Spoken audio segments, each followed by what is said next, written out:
다음 이슈는 여당과 관련된 건데요. 역시 제목으로 확인해 보겠습니다. 보시죠.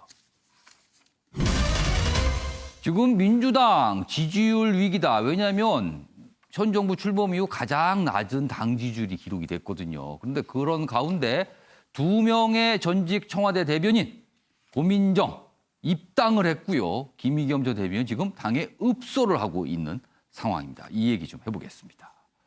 첫 번째 기사 보시죠.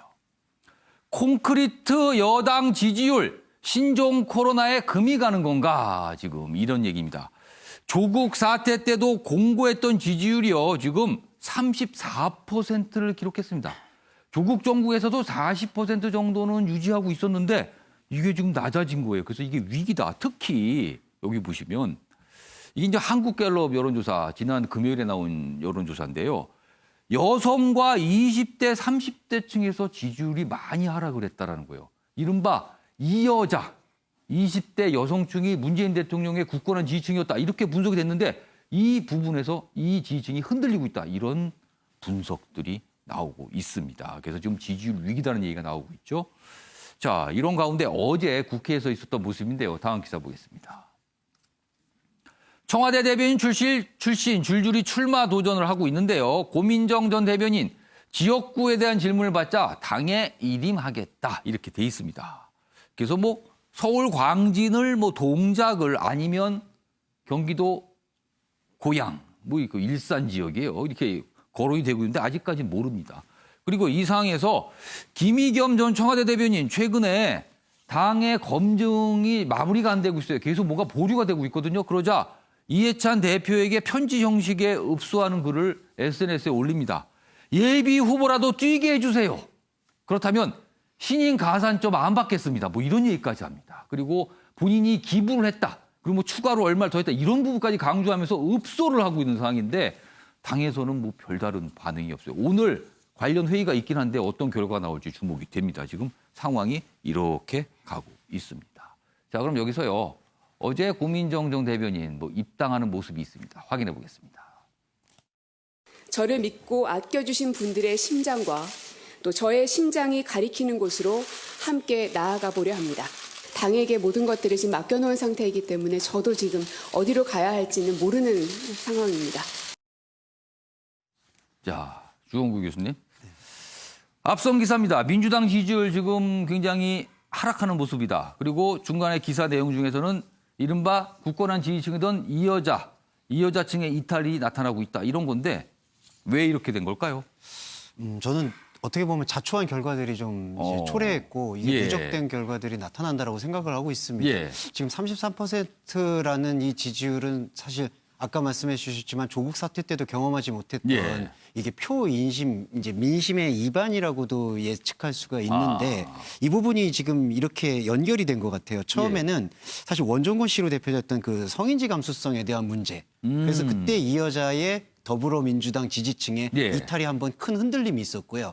그다음에 또 요번에는 이게 안전과 관련된 이 신종 코로나 바이러스 같은 경우에는 가족을 돌봐야 된다라는 것이 강한 여성분들의 질병 문제가 발생한 거네요. 이 불확실한 또한 이 감염병에 대한 이 위험성이기 때문에 이게 있었고요. 사실 전례를 찾아봐도 맞습니다. 예전에 중동호흡기 증후군이라고 쓰는 메르스 사태 때도 그때 여성 지지자들의 여당 지지가 크게 흔들렸던 박근혜 정부 당시 네, 맞습니다. 그때 크게 흔들렸던 걸 봤을 때 지금 안전과 성인지 감수성 측면에서 계속 흔들림을 갖고 있는 것은 상당히 조금 위험한 요소로 볼 수가 있고요. 이거는 단지 그 한 여당에 대한 위험성만이 아니라 정치적으로 이러한 것들 때문에 흔들리게 되는 것들을 다시 한번 타산지석으로 삼고 이걸 돌아볼 수 있는 계기가 됐으면 좋겠습니다. 그러니까 좀 정부하고 여당 입장에서는 이 사항을 잘 관리하지 못하면 굉장히 좀 총선 앞두고 힘들어질 수 있다는 그런 분석들이 나오고 있습니다. 실제로요.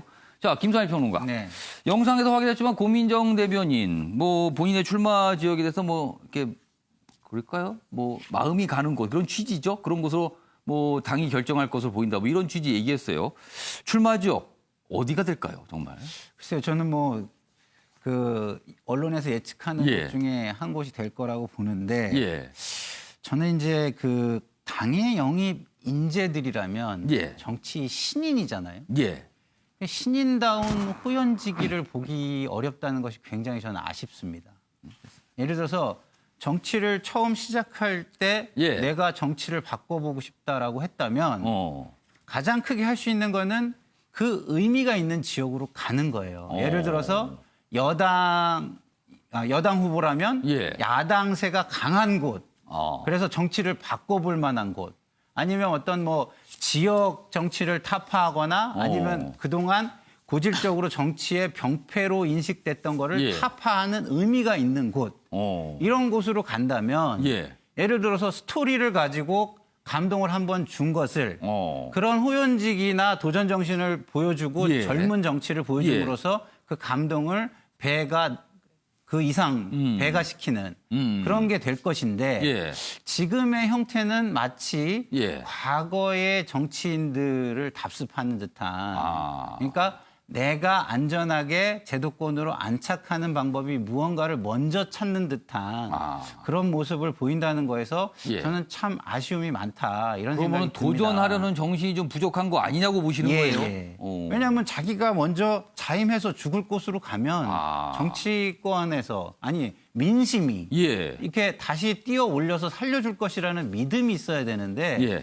그것이 지금 부족한 거 아닌가. 막상 그렇게 굉장히 힘든 곳을 선택하기가 어려우니까 그런 거 아닐까요? 그렇지만 예. 예를 들어서 그 들어올 때 스토리 자체가 의미 있는 사람은 당에서 보호를 해가지고 비례를 예. 주고 그 의미를 살려가는 예. 게 중요하지만 예. 그게 아니라 단지 인지도라든가 새로운 어떤 신선한 바람 예. 정도로 몰고 들어오려고 하는 분들이라면 제가 볼 때는 그런 모습을 보여주는 게 오히려 국민들에게 신선함을 주고 감동을 줄 것이라고 저는 생각합니다. 예. 알겠습니다. 자, 한국당과 민주당 지금 상황, 사정을 좀 쭉 짚어봤는데요.